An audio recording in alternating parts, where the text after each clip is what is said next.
ये संसार, इस संसार के अंत का, इसके विनाश का प्रारंभ कैसे होता है? किसी योग से, किसी भयानक असुर के आगमन से, या प्रकृति के रूठ जाने से? नहीं, इस संसार के विनाश का प्रारंभ होता है मैं से। ये मैं हूं, ये तुम हो, ये मैंने किया है, ये तुमने किया है, ये मेरा है, ये तुम्हारा है, आदि इत्यादि। ये भाव जब मन में घर कर लेता है, सर्वप्रथम घर बंटता है, फिर बस्ती, फिर प्राण और फिर देह, और अंत में समस्त संसार बंट जाता है। और ये बंटवारा कहीं न कहीं मन मोटाव कर ही देता है। अब ऐसे में क्या किया जाए? कैसे बचा जाए इस नाश से? कैसे दूर हुआ जाए इस विनाश से? उत्तर एक ही है, करुणा। एक दूसरे की आवश्यकताओं को समझे, एक दूसरे की समस्याओं को समझे, एक दूसरे के दुख में साथी बने, एक दूसरे के सुख में भागी बने। और अंत में जब ये मैं हम में परिवर्तित होगा, तब ये विनाश स्वयं ही दूर होता जाएगा। तो इस हम में विश्वास रखें और मेरे साथ प्रेम से कहें, राधे राधे। वर्षा में कई बार आपने इंद्रधनुष देखा होगा, सतरंगा, मन भाव। पहला प्रश्न, ये इंद्रधनुष बनता कैसे?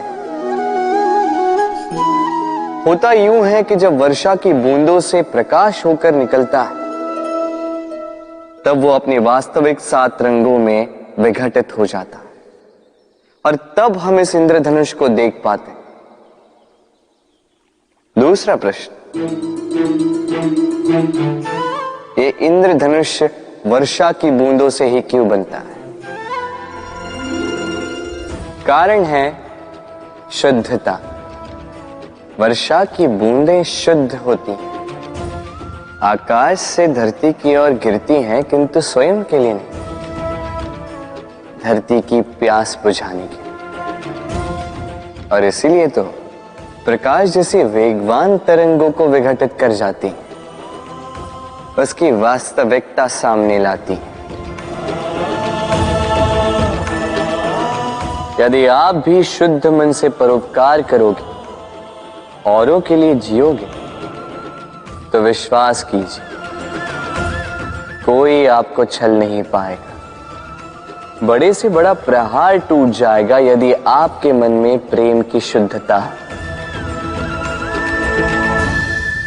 राधे राधे।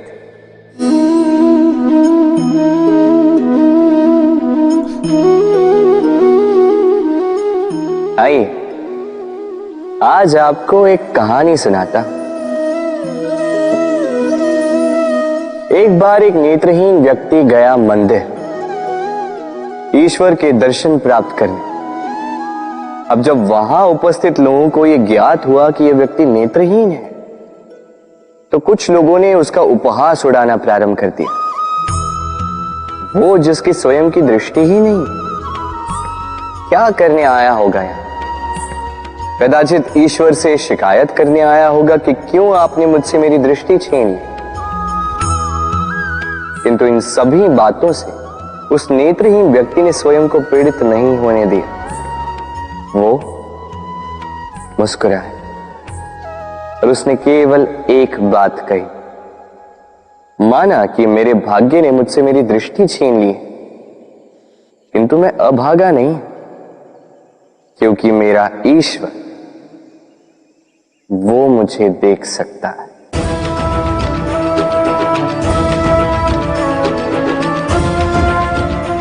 स्मरण रखिएगा, दृष्टि नहीं दृष्टिकोण आवश्यक है। यदि आपका दृष्टिकोण शुभ हो, तो अशुभ में भी शुभ स्वयं दिखने लगता है, और मन प्रसन्न होकर कहता, राधे राधे।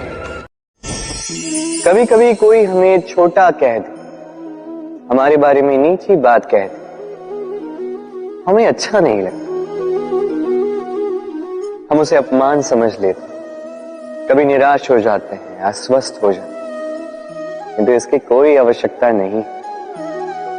अब मुझे ही देख लीजिए, कोई मुझे मुरलीधर कहता है तो कोई मुझे छलिया, कोई मुझे नंद का आनंद कहता तो कोई मुझे माखन चोर।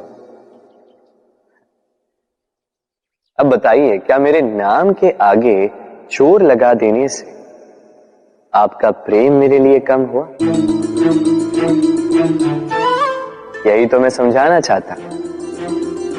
किसी के कुछ कह देने से उस प्रेम को कोई हानि नहीं, क्योंकि आपका प्रेम मेरे प्रति मेरे स्वभाव के कारण, मेरे कर्मों के कारण, मेरे व्यक्तित्व के कारण। इसलिए स्मरण रखिए, जीवन में केवल कर्म पे ध्यान रखिए, ना कि उस नाम पे जो लोगों ने आपको दिया, क्योंकि ये कर्म यही महत्वपूर्ण है, व्यर्थ तो ये नाम है। राधे राधे।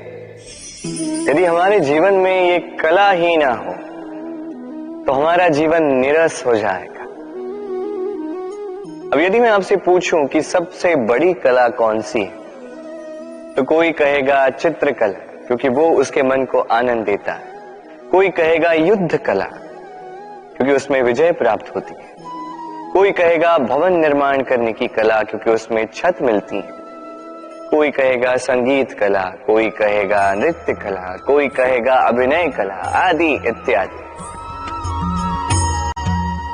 किंतु इस बात पर विवाद करना अनुचित है, हो ही नहीं सकता, क्योंकि प्रत्येक व्यक्ति की अपनी भिन्न भिन्न सोच, अपना भिन्न भिन्न दृष्टिकोण। बस एक बात है, एक विशेष बात जो हर कला में पाई जाती है, मन को प्रभावित करने का गुण। तो सबसे बड़ी कला वो जो मन को प्रभावित करे, और सबसे बड़ा कलाकार वो जो औरों के मन में प्रवेश करे। जिसके पास ये गुण होगा वो कलाकार सबसे बड़ा होगा। तो यदि ये संसार रंगमंच है तो हम इस रंगमंच के कलाकार, और यहां पर भी सबसे बड़ा कलाकार वही होगा जो औरों के मन में प्रवेश करेगा, वहां घर बसाएगा। और इस मन तक पहुंचने की सीढ़ी है ये 2.5 अक्षर शब्द, प्रेम। तो प्रेम करते जाइए, जग जीतते जाइए। राधे।